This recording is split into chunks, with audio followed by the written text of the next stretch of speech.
Hey guys, today I'm going to tell you some things that I wish I knew as a beginning artist. This video is inspired by Gel Arts on YouTube, so if you're looking for more art tips, she has some really great videos that are things she wished she knew as a beginning artist that I found really helpful.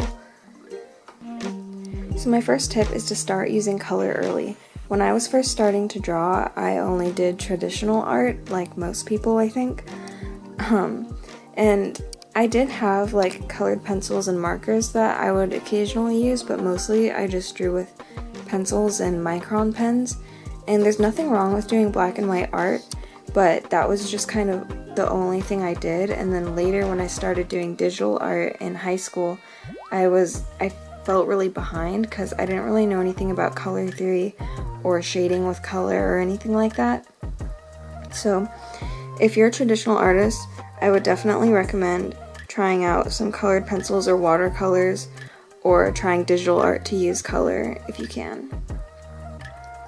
My next tip is to use references, and I know everybody says this, but what I mean isn't to like copy references like as a photo study, but to incorporate them into your drawing. So like you can have multiple reference images used in one drawing, so you're not just copying the reference image, but just incorporating it into your own drawing with your own characters or fan art or whatever you want to do, not just making the drawing completely based on one photo.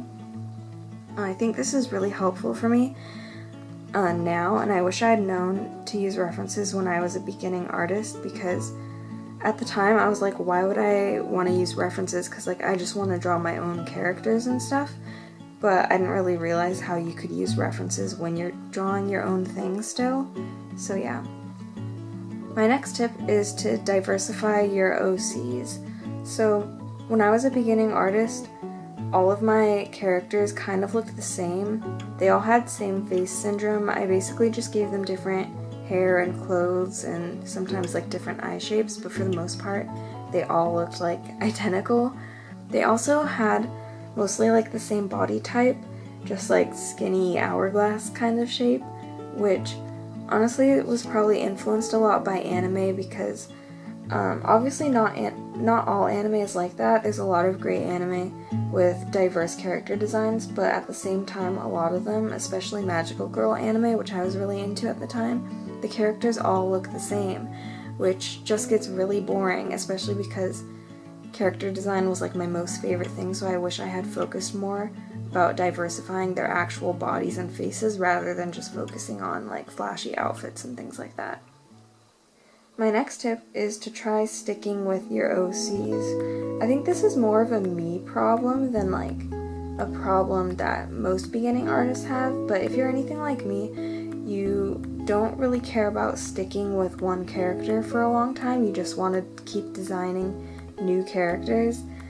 I would just get sick of drawing the same characters more than like a couple times, and I just wanted to constantly be creating new characters and new stories and designing new things. But I wish I had stuck with some of them and stuck with their stories, because I really loved making comics, but I never really planned out the whole stories. I would just draw like a couple pages and then just kind of give up or like start on a new story.